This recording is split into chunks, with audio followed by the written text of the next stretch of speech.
So, hello there, and welcome back to another Night of the Movies podcast. I'm Spy Knight, and in these podcasts, I love talking all things movies and TV, and whatever I want, whenever I want. And in today's podcast, I'm reviewing this new horror comedy, The Monkey.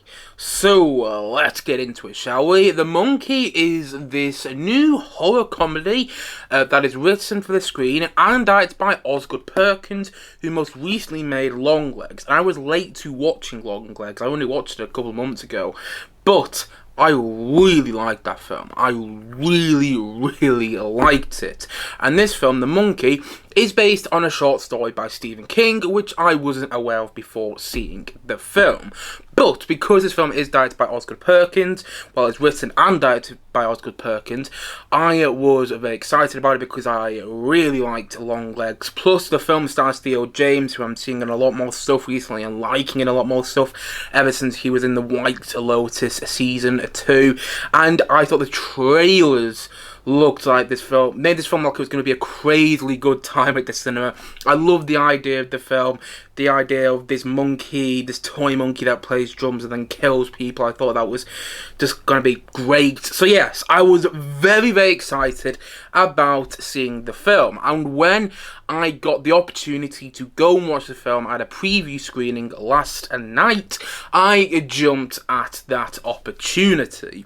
And the Google plot synopsis for this film goes as follows. When twin brothers, both played by Theo James in this film, find a mysterious wind-up monkey, a series of outrageous deaths tear their family apart. 25 years later, the monkey begins a new killing spree, forcing the estranged siblings to confront the cursed toy. And that's pretty much all you need to know about this film before seeing it.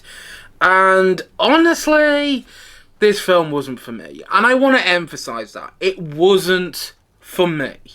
Because I can see a lot of people loving this movie. In fact, I watched this film in a cinema that was pretty full last night, and a lot of the audience seemed to be really enjoying the film. They were laughing out loud at it. They seemed like, you know, when you're in the cinema and you can sense that people getting, you can sense when a jump scares happen, you can see people move up and down their seat a little bit, you know what I mean?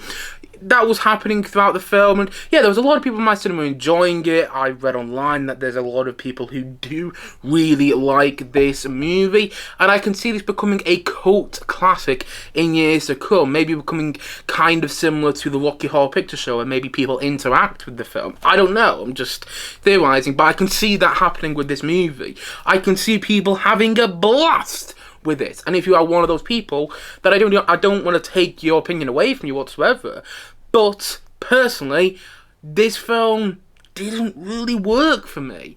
I felt like it didn't really know what it wanted to be, and granted, it's a horror comedy, and horror comedies are difficult to get right. There's a reason there's so few great horror comedies. I mean, I'm on a t-shirt one for this review today. Beetlejuice is a great horror comedy. Wallace and Gromit, The Curse of the Were-Rabbit, that's a great horror comedy. Shaun of the Dead, that's a great horror comedy. There are a fair few good to great horror comedies, but there's not a lot of great horror comedies, not a lot of good to great horror comedies, and it's a difficult thing to do, and I don't think this film really succeeds in either area. I don't think this film is scary enough or funny enough. There's definitely some creepy parts to the film, the whole idea of this wind-up monkey that plays the drums, and then when it stops playing the drums, it decides who it's going to kill, and the look of the monkey is a bit creepy, and I like the idea behind the monkey, and I do find wind-up toys like that slightly creepy in themselves, you know, so I did find that creepy in the film, and there were some entertaining, gruesome deaths that were done very well, but I wasn't really creeped out by the film. It wasn't like Longlegs. Like, I understand Longlegs had a lot of flaws. I'm not saying it didn't, but when I watched Longlegs on streaming, I didn't watch it in the cinema, I watched it on streaming, I kind of felt possessed by that film. It held my attention throughout, whilst this film was quite an unengaging experience, and I didn't find it nearly as nearly as scary as I hoped I would. I didn't even think there was that many great jump scares in it. I mean, I think jump scares are cheap. I've spoken about that in the past, so I'm not going to delve into it again here, but there wasn't even that many great jump scares in the film. The film wasn't that funny either. It's not completely unfunny. There was a couple of moments where I chuckled, but I didn't laugh out loud, and I didn't laugh nearly as much as I think the film wanted me to.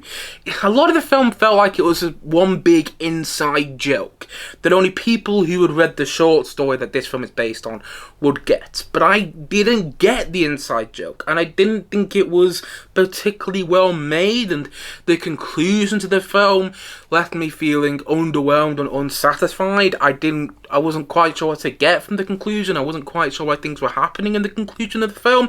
And in this film, I wanted it to be crazily enjoyable. I wanted to go into this film and have an absolute blast. And when it works quite well. But it doesn't work enough. It didn't work enough for me to have a blast. And I didn't think it was a crazily good time. The trailers made this film like it was going to be a crazily good time. It looked like it was going to be insane and bonkers and everything like that, but it wasn't bonkers enough. It isn't nearly as bonkers as you want it to be. It's kind of bonkers, but not bonkers with a capital B, you know? And I was hoping it would be. The performances aren't bad. Theo James does a great job playing two characters. I think he did a really great job of managing to, through nuance in his performance, differentiate between the two brothers. There's cameos from the likes of Adam Scott and Tatiana Maslany, which are quite entertaining. There are parts of the film which work. It's not a terrible film. It's just not for me.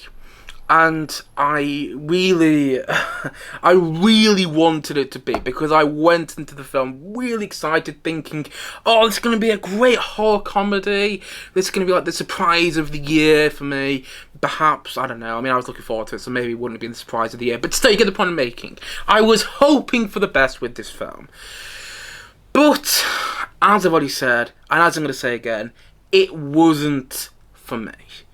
Loads of people are going to love this film, but I found it an unengaging, confusing, and neither scary or funny film. And that made for an ultimately disappointing film viewing experience for me personally. And so for that reason, I kind of feel bad giving this film a rating, but I'm going to give it a rating nonetheless. I'm going to say that The Monkey, I'm going to say that it's a 5 out of 10. Again, I feel bad giving it a rating because the film wasn't for me, and, you know, that's fine. There are loads of films which are made which aren't going to be for me. Loads of films. I mean, the films nominated this year's Academy Awards, most of them aren't for me. And that's totally fine. I can get over that. And that was the case here. You know, I thought it had the potential to be something great. And from Osgood Perkins, I was hoping it would be. It wasn't a terrible watch. It wasn't unwatchable. But, I mean, it should have been just something that was unlike anything I'd seen before. But it wasn't really that. And it just became a big mess for me. Again, it wasn't for me. And that is where I'm going to conclude my thoughts on this film in this review today. And so, all in all, as I've already said, and as I'm going to say once more in this podcast today, The Monkey, I almost got the name of it then, The Monkey is a 5 out of 10 from me.